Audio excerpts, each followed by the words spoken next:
So can you become a Buddha? Can you become enlightened? Is that hopelessly naive, or is that actually really the highest ideal we can live by? So my name is Manjusiha. I'm an ordained member of the Triratna Buddhist Community and a teacher at Brixton Buddhist Community. And I'm really delighted that we have Manjusiha with us, and he's going to be exploring the question, or looking at what the Buddha said about becoming enlightened. So there will be a chance for questions, so do bear that in mind. So while Manjusiha is giving his talk later, you very well encourage you just to write questions, comments into the chat box, and he'll be able to field those later on. So before we introduce Manjusiha, I'm going to be leading us in a short meditation, and it's a traditional Buddhist meditation called Buddha Smriti, which means a mindfulness of the Buddha. And so it has these elements of mindfulness and also this element of the imagination. Okay, so there'll be a 20-minute meditation that we'll do together, and then I'll be introducing Manjusiha to talk about what the Buddha said about becoming enlightened. So before that, let's salute the shrine.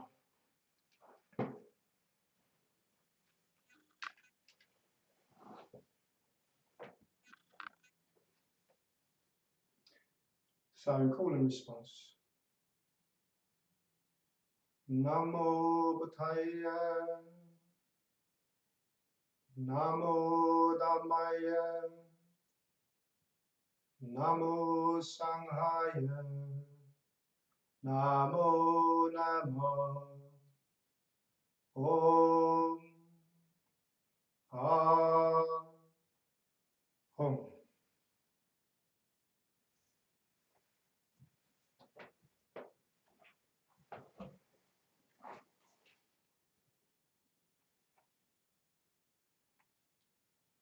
So I need to get this earpiece in now, which is just not designed for the size of my ears.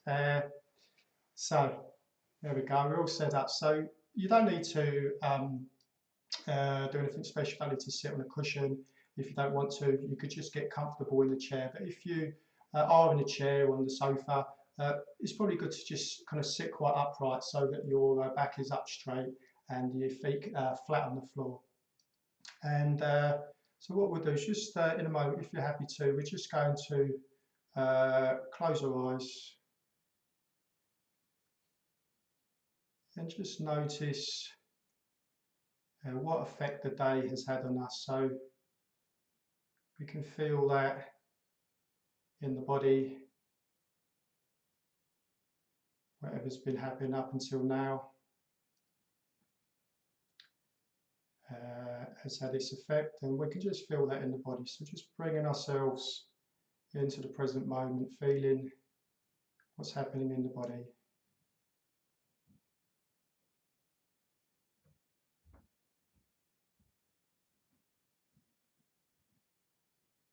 So whether it be quite buzzy and quite restless, or whether you feel quite relaxed at ease, just noticing that kind of energy in the body.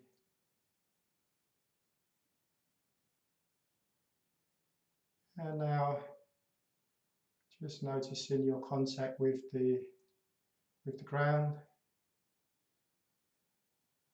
through the soles of your feet.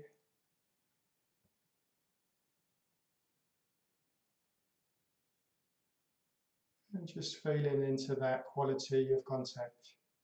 So feeling the sensations, feeling your weight dropping into the ground.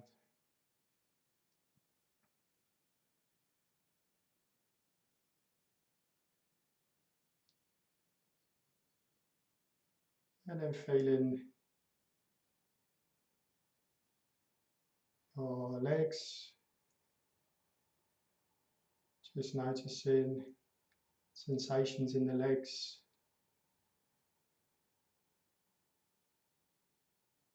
And maybe if there's any holding on. And if there's any holding on, any gripping, you can just start to let go.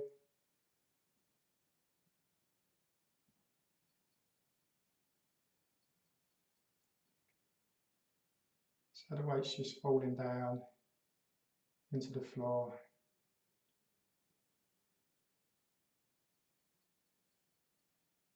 And then noticing where the weight's dropping into the sitting bones, into the chair or sofa. And again, just feeling the quality of that contact.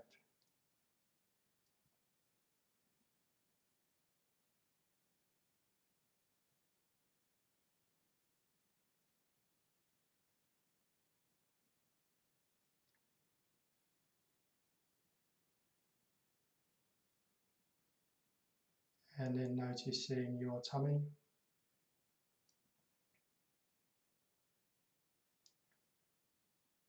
Sensations in the tummy.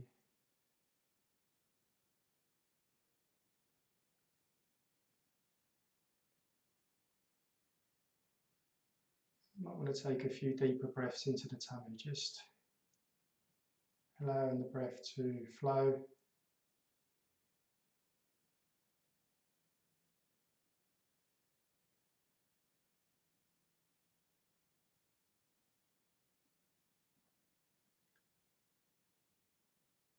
Just starting to let go of any holding on, any gripping in the tummy.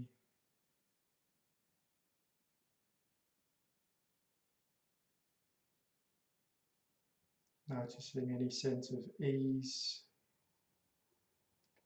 as a result of letting go.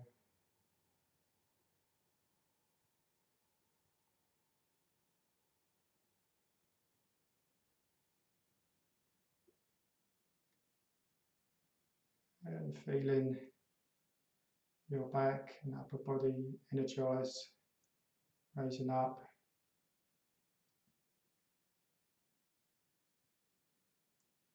Feeling your back, shoulder blades.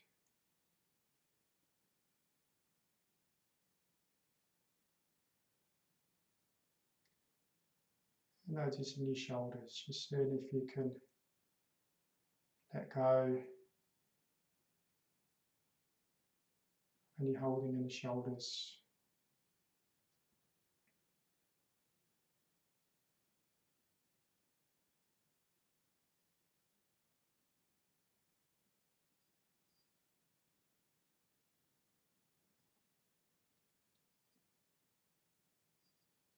Becoming aware of sensations in your head, also around the temples, around the forehead and eyes.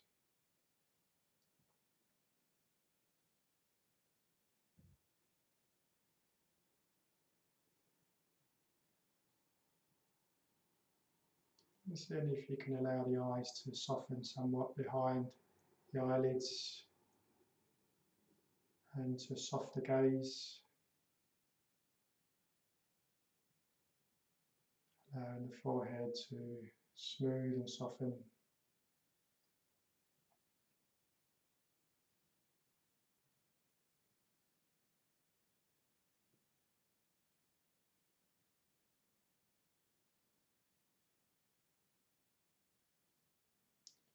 And just letting go of any tension around the mouth.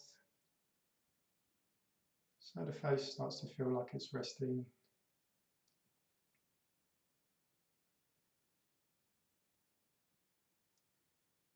Coming into contact with sensations around the chest.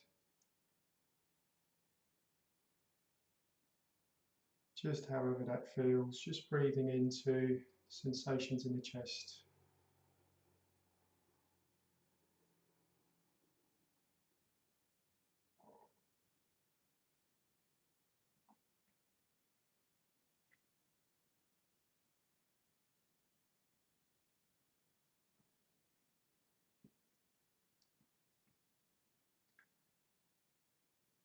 And just feeling the ease in the body, but also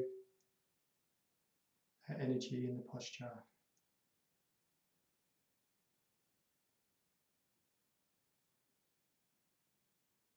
In our imagination, we're going to imagine we're just entering into a clearing in a forest glade. dappled sunlight.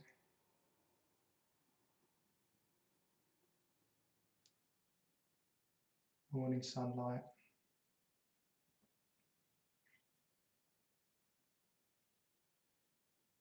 And there in the centre of the glade is the Buddha meditating, perfectly still, energized.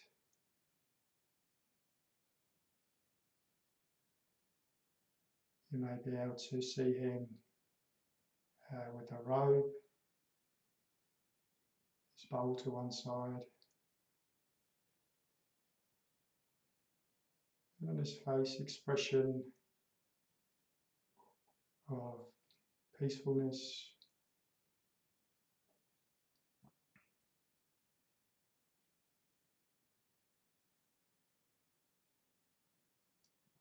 we're just going to sit and settle ourselves in his presence.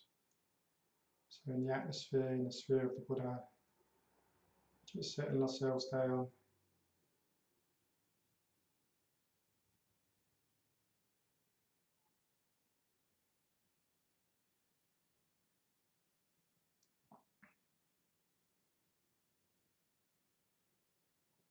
And however it appears to you in your imagination, that's fine. Just seeing if you can allow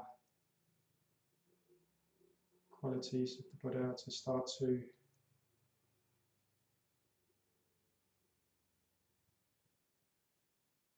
come into the atmosphere between you, around you.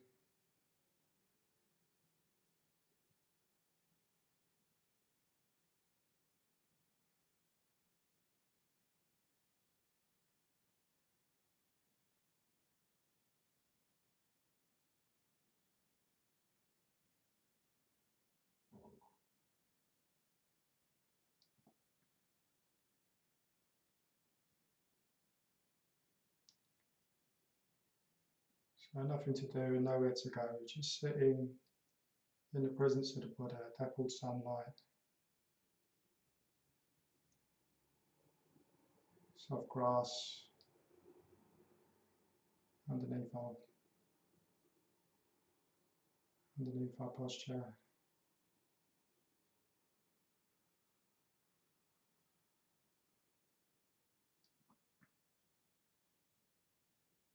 Just settling ourselves.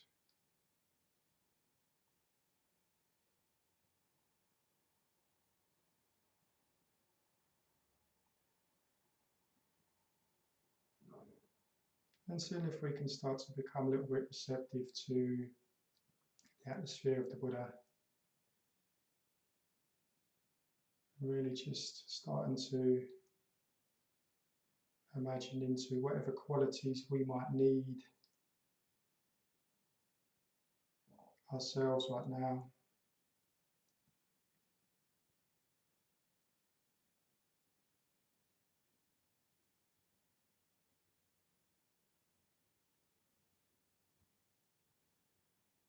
By the grace of the Buddha, compassion of the Buddha, they're just going to be there in the atmosphere. Just seeing if we can notice what we need and attune ourselves to that in the atmosphere.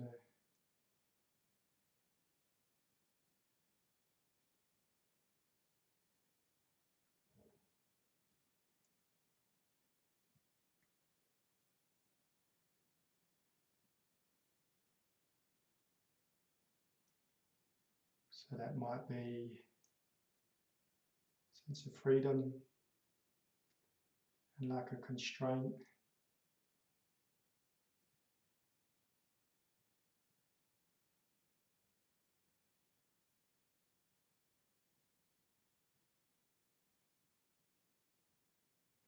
Might be a sense of peacefulness,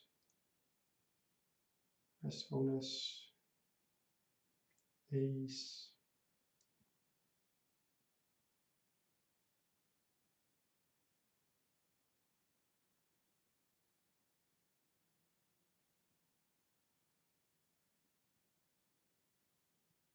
It might be a sense of security, sense of kind of fearlessness.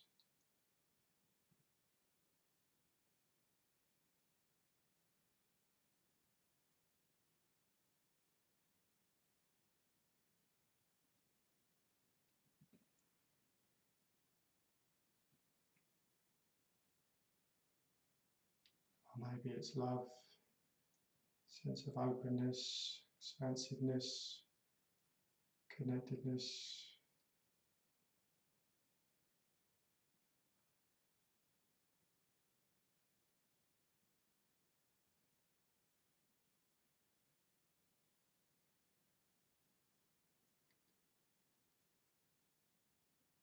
So taking some time now to really feel into what you need and see if you can tune into that in this imaginative connection with the Buddha.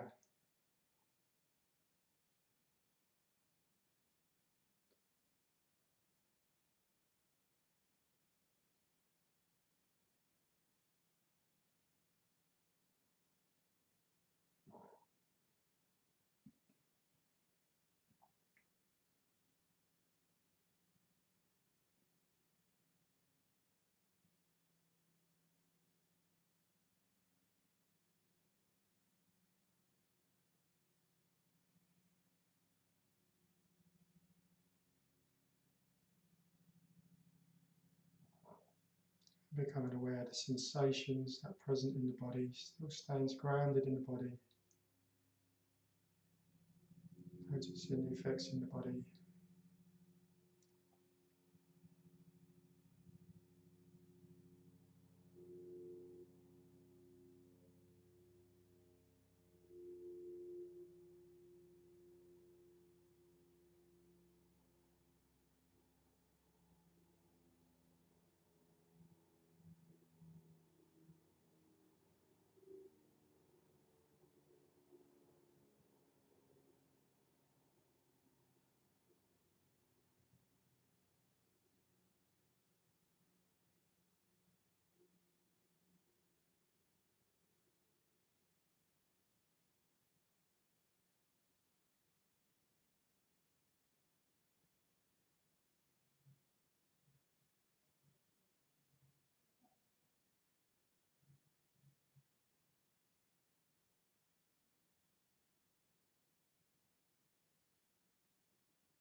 You can keep letting go.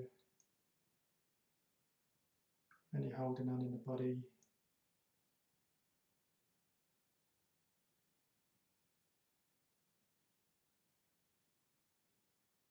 Noticing how that feels to let go.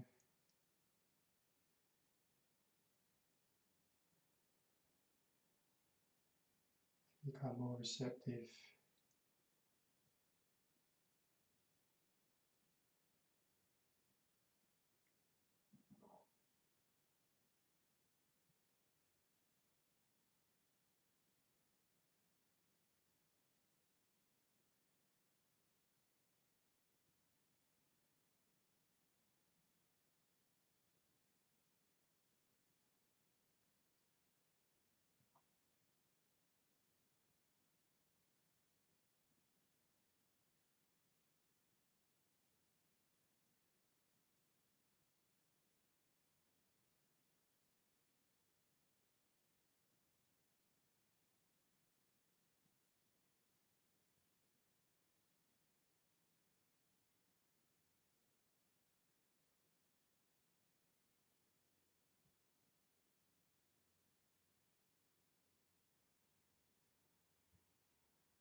We can start to let that image fade now.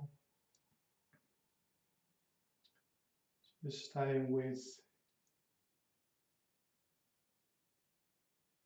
our direct experience.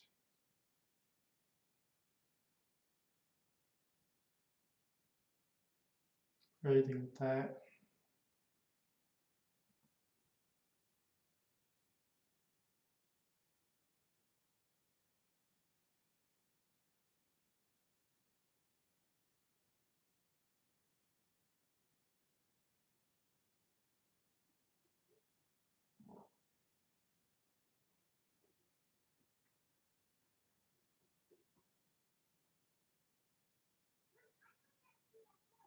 and letting go of any effort at all you're making. And for the last moments of the meditation, just sitting with how things are just now.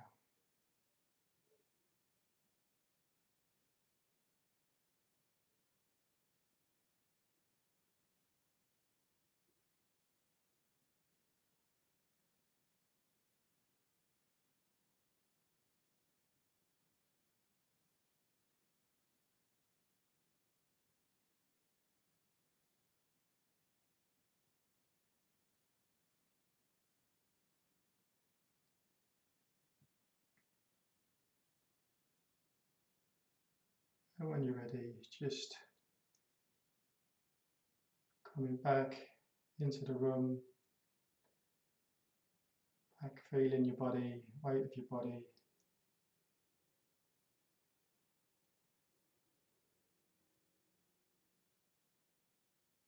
And then when you're ready, just opening your eyes and coming out of the meditation.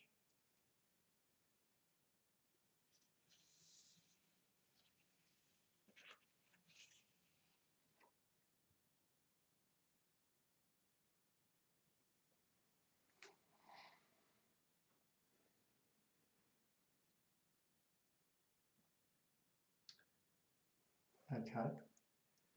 So, yes, really is a great pleasure to welcome in Manjusiha. So let's see if the tech works and see if we can welcome in Manjusiha. There he is.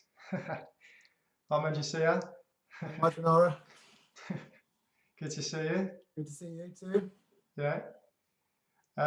So I'm just going to introduce Manjusiha, and then we'll hear what he has to say. So Manjusiha is a published author, and he's a teacher. He's also an ordained member of the True Buddhist Community, and he's a teacher at the London Buddhist Centre. And another thing that Manjusiha does is he's a coordinator for people of colour Buddhist activities in, well, I think UK wide. Is that right, Manjusiha? Yeah. So I contribute to that. Yeah.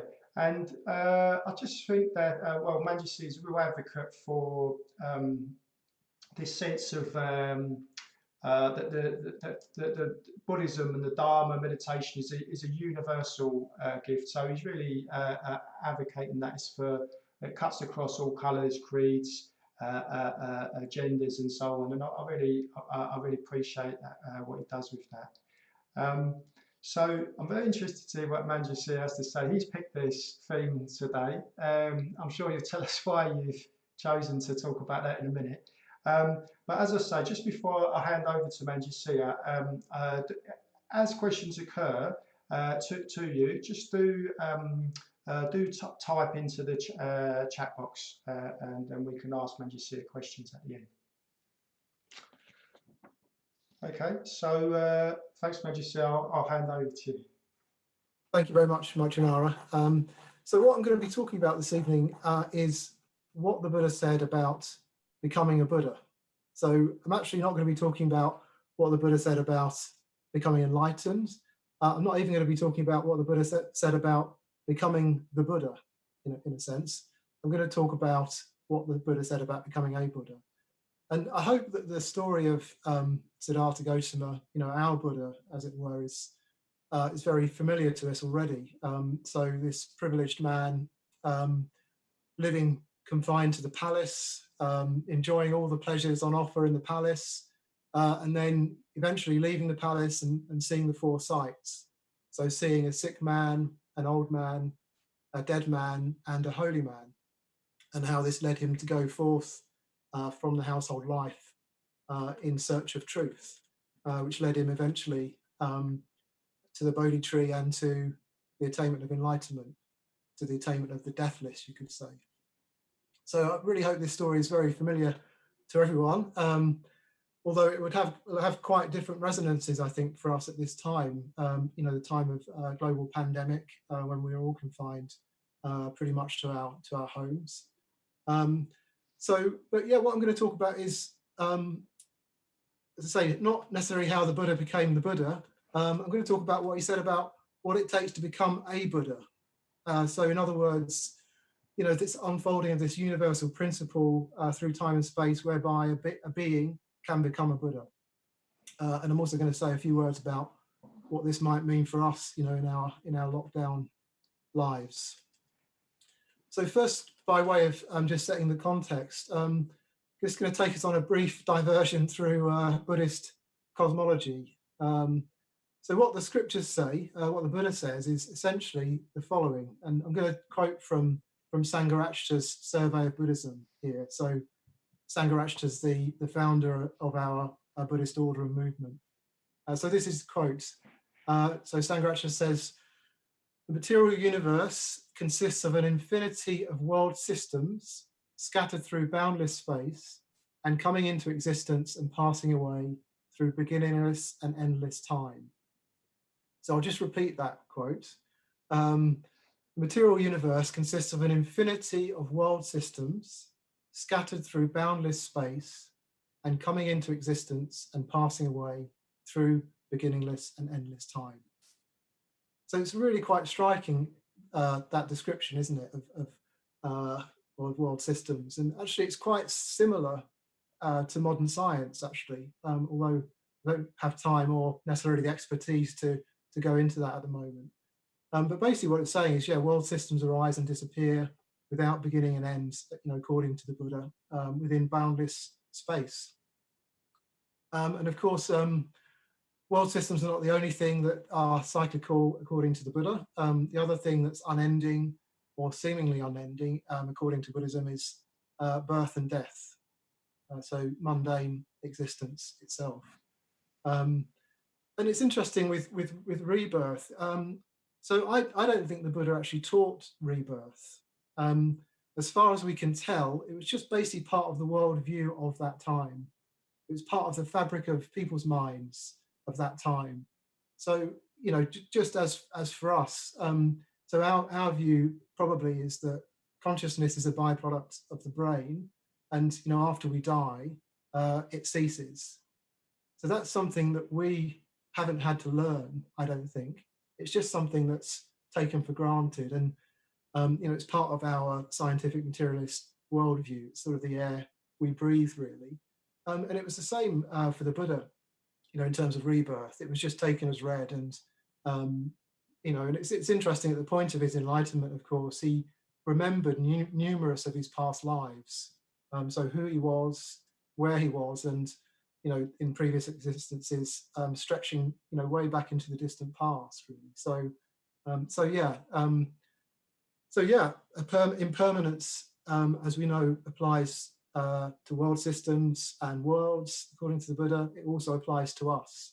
Nothing is immune from impermanence. And just to stress here, impermanence, again, it's not just about the passing away of things. It's also about things coming into existence. I think, again, with our prevailing sort of Western materialist, nihilist worldview, we can think it's about death and it's about things passing away. That's what happens when we sort of, we can overemphasize that. But of course, let's not forget, impermanence is also about things arising. So what we get when we put these two things together is something like the following, and this is a quote from a British philosopher, John Gray. So this is what John Gray says. He says, "Buddhists view human life as a moment in a cosmic cycle, and salvation means release from this unending round." So Buddhists view human life as a moment in a cosmic cycle, and salvation means release from this unending round. And he goes on to say, actually, which is quite interesting, that in pre-Christian Europe, that was pretty prevailing worldview as well. It's only really with Christianity that we have this idea of history as having a beginning, a middle, and an end. And that's really what shaped Western thought since then. Okay, and so as well as applying to self, to ourselves, and to the world, obviously impermanence applies actually also to the teachings themselves. So even the Dharma, in the sense of the teaching of the Buddha, is not immune, of course, to impermanence.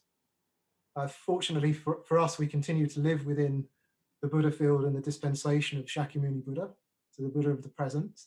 So his teachings are very much still alive and available to us. And, in time, and hopefully it will be a very, very long time in the future, even these teachings will pass and will be forgotten. That's what the tradition itself says.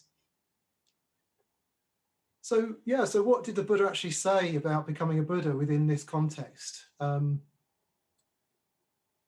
quite simply, what he said was that a Buddha to be is one who's fully and wholeheartedly committed to spiritual training across innumerable lifetimes, so that once the teachings have been lost, they're able to rediscover that truth and teach it for the benefit of all. So that's what a Buddha to be, that's the Buddha to be's aspiration and training. In other words, the Buddha to be is one who makes a solemn vow to develop the practices and the qualities, you could say the perfections even, across innumerable lifetimes, and to such an advanced stage that he or she will, at a future point, unimaginably distant in the future, be in a position not only to realize the truth again, or it will seem like it's the first time, but also to have the skill to communicate that truth to others. So that's just something about what a Buddha to be trains in. And it's probably clear by now that what I'm actually talking about really is the Bodhisattva ideal.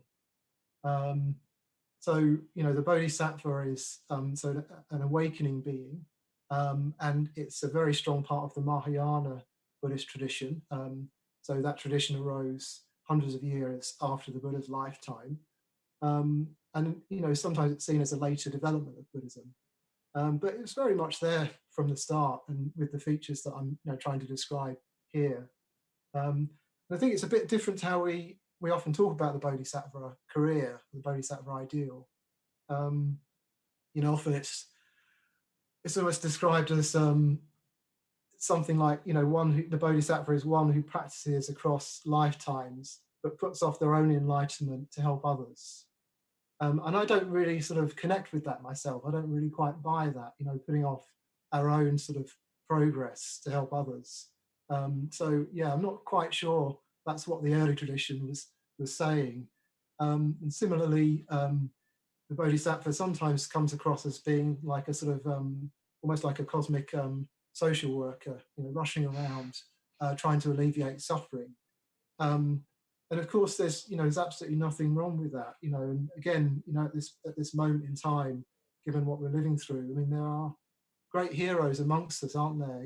Just so many incredible people stepping forward to do what's needed. In the health service, delivery drivers, shop workers, all these unsung heroes. So I'm not sort of belittling that, but what I'm saying is I think the Bodhisattva ideal, as it's described in the early tradition, is certainly not limited to that. It's much more than that.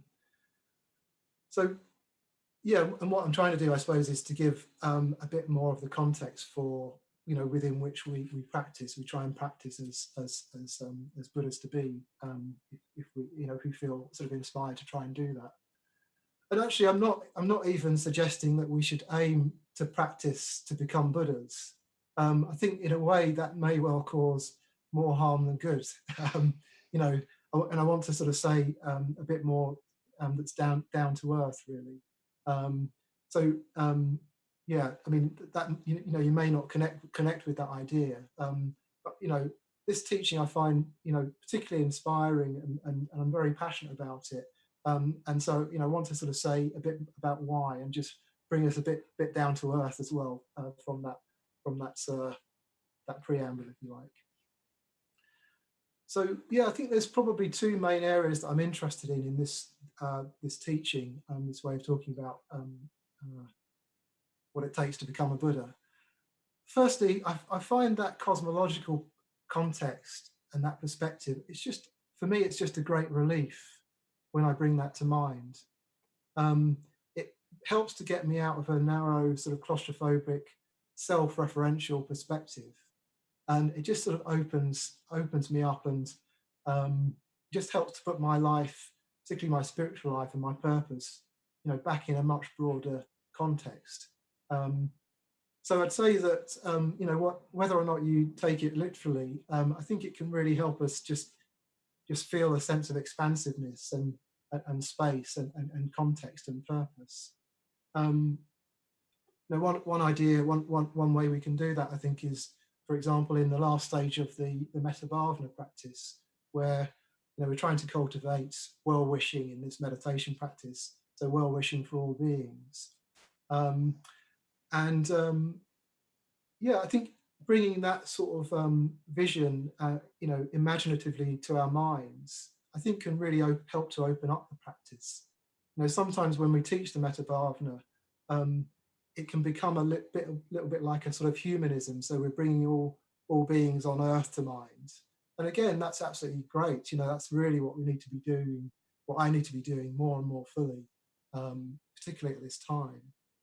But bringing this wider perspective, I think, I think it brings it can open up our minds even further towards well-wishing for others. And of course, metta is the foundation of a series of practices that are called the Brahma Viharas, so the sublime abodes. And in a way, the pinnacle of the sublime abodes, the Brahma Viharas, is the Upekkha Bhavana. So that's the cultivation of equanimity in the face of the arising and passing away of beings, in a context where nothing is static. So yeah, we can approach the last stage of the metta bhavana with at least a taste of that, just a glimpse of that quality,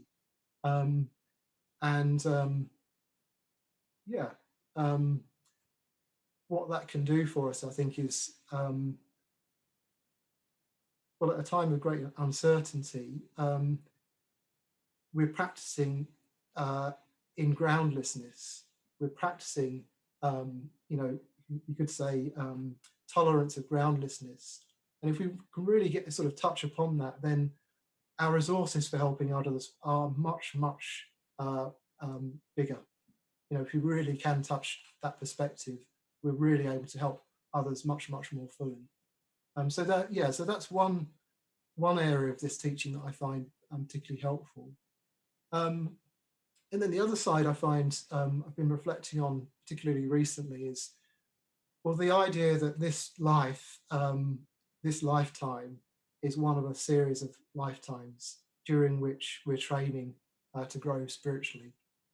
Again, regardless of what we take of the endpoint of that training or growth, in a way it doesn't matter, I don't think, too much about where we're headed, but the idea that we're on this earth during this particular life to learn something about ourselves so that we can make a contribution to others. And it's just like the basic questions, isn't it? Like, why am I here? What should I be doing with my time? What is life for? What's this particular lifetime for? So I think these are questions that will be probably particularly arising at this time, this very unusual time. It's almost like a time of enforced reflection on our existential situation. So again, I think regardless of what we think about rebirth and past lives and all of that sort of stuff, I think it's just it's a very interesting reflection to think about. I mean, just as an aside, so Sangharakshita, as I say, the founder of our movement and order, so he's given advice about the Jatakas. So these are birth stories of the Buddha. So he says that we could use those stories a lot more in our community than we do at present. And he says that basically they give us a perspective on our own spiritual efforts, and they show the Buddha to be sort of taking the lead in lifetime after lifetime in so many different contexts. And there's, there can be quite an inspiring example, really. So that's just a bit of an aside, really. So, I mean, I'm going to conclude by just giving a few reflections on that question of, like, what is my life for? What is this particular lifetime for? And I want to do that particularly in the context of the times we're living through. so these are things I've been reflecting on, and they're also things that I've heard from my teachers, particularly Maitreya Bandhu has been talking about some of these areas, and I've personally found it very helpful. So one thing is that in this time, it seems like we revert to type. So, for example, you know, if we've gone into the lockdown and anxiety is an issue that we've been working with, then probably what we're finding is that anxiety is stronger now. You know, similarly, you know, with other qualities, or you know, if we felt doubt as something we were working with in our lives, then probably that's stronger now, given the circumstances we're in. And you know, same with ill will. You know, if we have got a particular strong tendency to ill will, then you know, maybe that's stronger now. There are opportunities, aren't there? You know, in our chapter we've been talking about other people's observation of social distancing. So there's all sorts of opportunities for ill will and righteous indignation and everything else. And if we've got a propensity to that, probably that's even more strong now than when we went into lockdown. And I think the second thing I'll say is that also, I think, I mean, and this comes from Maitreya Bandhu, that it's almost like that can be a clue to how we can try and work. You know, what Maitreya Bandhu has said to me in the past is that our strengths are often very close to our weaknesses. So to give my example for me that I've been reflecting on, Maitreya Bandhu has said to me that communication is both a great strength of mine and it's like an Achilles heel. So that's one of the main areas I've been working on and thinking, well, you know, in a way that's what this particular life is for. If I were to pick one quality and one weakness that I need to work on, that's the one I would pick. So yeah, when, you know, these things can be clues, our so-called weaknesses can be real clues to our strengths as well. So another example is someone with self-doubt can also be someone who's very, very confidently sort of going out and helping others. Someone who's very sensitive can also be extraordinarily insensitive or something like that. So I found that quite an interesting reflection, thinking about our strengths and weaknesses as being, you know, somehow related to each other. And the final thing I'll say in terms of, you know, what is this time for? What is this life for? Is well, just the importance of Sangha in helping us to find that out. You know, I feel like being immersed in Sangha, and I know it's a challenge. We have to find real creative ways to do that at the moment. But being immersed in, you know, in Sangha, which is like being in contact with our good friends, our spiritual friends and teachers, well, that's in a way the best context, I think, the best context I've found for finding out about what we really need to work on, what I really need to work on, yeah, sort of both giving us support to do that, and in a sense, sort of just exposing what we need to work on at the same time. Yeah, so those are some of the reflections I've had about this, yeah, this idea of what is this life for? You know, what is my lifetime for here? So yeah, I'm going to conclude there by just saying thanks to well, particularly Viranaga and Amara Pushpa for asking me to give this talk about what the Buddha said about becoming a Buddha. I hope I've given you something of this vast cosmological perspective that is in the teachings, and also just a few reflections about you know, how we can start to approach that in our day-to-day lives, you know, at this very difficult time. So yeah, thank you for listening. Great, thanks very much, Manjusiha. As you say, I think you really opened up a vast perspective for us there, and very personal reflection on the kind of relief that that can bring for you, that you've been reflecting on. And then you also were talking about bringing it back to this lifetime and really what's this life for? You know, really, you know, the key questions. What's this life for? And looking at how I thought it was very interesting how you're looking at the strengths close to weaknesses and ways of working with our minds, how things really come to the surface in these times, in these more pressured situations.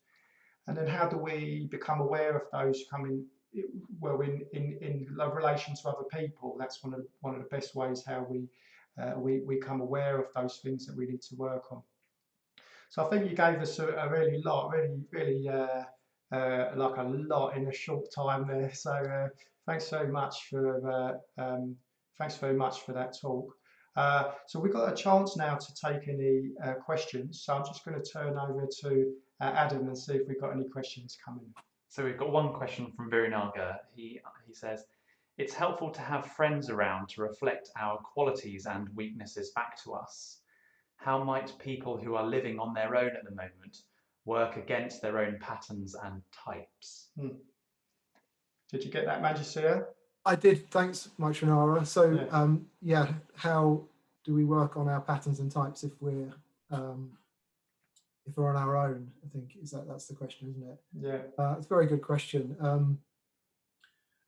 Well, and I don't have an answer to it particularly, apart from saying we need ingenuity, don't we? I mean, I think we need ingenuity at the best of times to look at this, to look at ourselves in this way.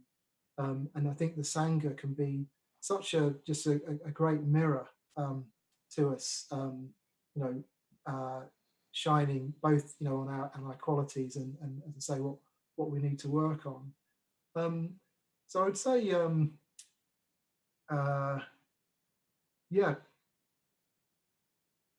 I mean, it's sort of maybe a controversial thing to say, but I suppose it's like, for me, I need to take the initiative myself. In a sense, it's like thinking about how can we take the initiative.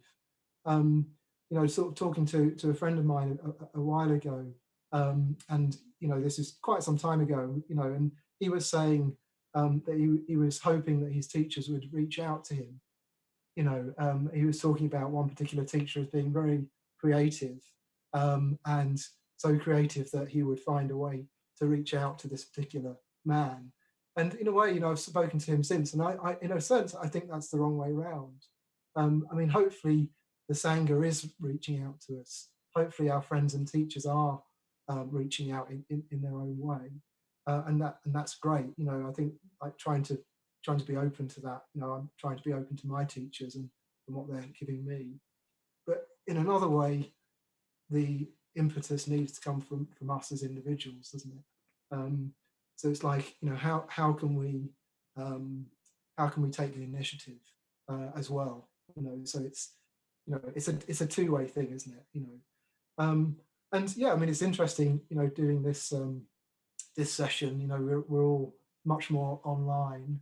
I'm having you know, coffee dates with friends online and having very, very good conversations. You know, so there's definitely an opportunity in this great crisis that we're in to find new ways of connecting with each other. So yeah, that's a few things, but yeah, hopefully people are reaching out to us if we're on our own, and also it's like finding ways that we can take the initiative and be creative and actually take the risk, because it's always a risk, isn't it? When we're deepening our spiritual friendships, it's like, what's the next step I can take into those relationships, really. So, and that was something you were just talking about towards the end of your talk, like the personal challenge of communication, how to bring that alive, and how to work with that. Is there any other ways that you could see, apart from connecting and reaching out to people, that people should be or could be using these conditions to kind of get to know themselves better, work with their minds? we were chatting before, Martinara, weren't we, about how people are in such different situations. You know? So some people are, you know, very, very busy. You know, got a friend who's a doctor up in Leeds. You know, she's really in the front line working with old people.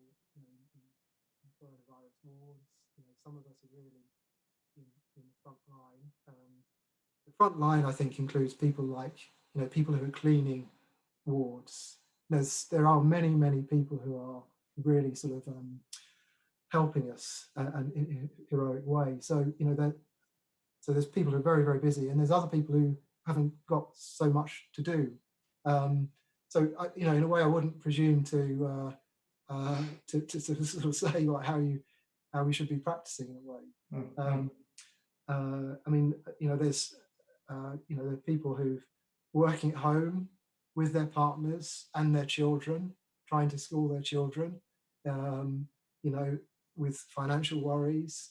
So it's just very, very, very particular, isn't it? And so there is an opportunity, I think, for all of us. And it's just like thinking, well, how can I just be a bit more creative in engaging with what I'm confronted with? You know, how can I keep the initiative in the situation I find myself in? Okay. So I just there was any other questions. So I just had the one from on my question, Manjusiha, which is this teaching on Buddha nature. It might be a bit of a big question to open up now, but I just wondered how one takes that teaching, this idea that we're inherently already a Buddha. Have you got anything to say? How does that fit with that cosmological perspective and that kind of working on oneself if one already has that nature?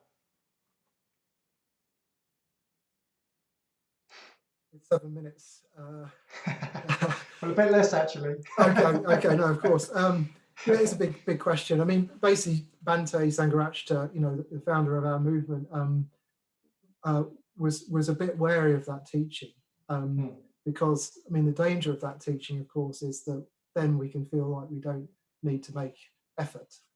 You know, we're already enlightened somewhere, sort of buried away in our hearts and our minds. Then, well, why practice in a way? Why strive? You know. So I think yeah, Bhante Sangharakshita was wary of that particular teaching for that reason. No, it's just really interesting. I mentioned in passing about the Jatakas. You know, I mean, the Jataka tales, you know, they're from the early tradition. There's hundreds of life stories of the Buddha. So the Buddha's birth stories, and basically they are extraordinary heroic tales of selflessness. You know, so I think, you know, Bhante was much keener on emphasizing that side of Dharma life. You know, how do we make an effort? How do we strive? How do we find a wholehearted way of practicing? And there are dangers, obviously, with that emphasis as well. But he thought, I think, teaching that was safer in a way than teaching Buddha nature. Yeah. So.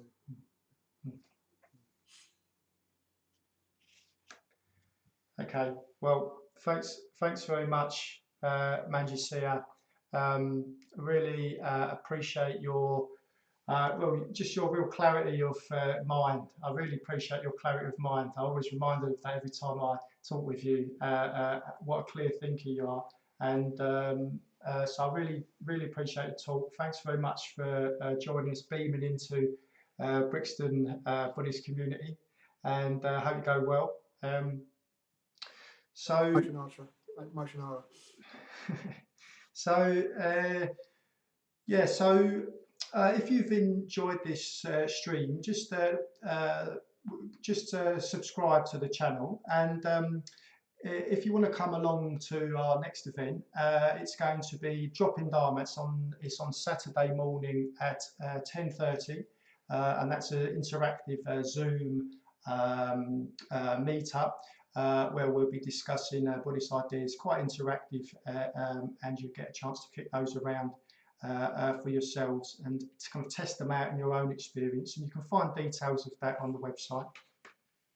And well, finally, as you know, in your own experience, meditation, Buddhism really gives people a way to work on their minds. As Manjusiha was, in whatever situation they're finding themselves, whether they're finding themselves very busy or whether they're finding themselves with less to do, meditation Buddhism gives a way of people to work with their mind. And well, what we want to do in Brixton Buddhist Community is we really want to maintain this this output of content and engagement that we're already doing, and expand that as well. And well, one of the things that's become clear is that we're reaching a lot of people that we might not have reached before. So Saturday morning with Vajratara, why is a spiritual community necessary? It's had up close to 300 hits already. So 300 people kind of coming along to find out what the point of a Buddhist or a spiritual community is. So we're really reaching out, and we really want to keep that kind of work going. So we've worked out we need, because we don't have any physical money coming in anymore from our courses and classes, we've worked out we need another £2,000 a month to meet the running costs, and most of that is in people. So that's in Viranaga, who's when he's doing loads, he's doing tech, he's doing programming, he's the chair of Brixton Community, organising things, and we've got Lizzie, who's working really hard on the media side of things. So it's predominantly supporting people. And you could think about sponsoring us. So if you thought about sponsoring our activities and helping us pass on the Dharma, and there's a lot as well happening behind the scenes in terms of study groups and other ways that we're reaching out into the Sangha.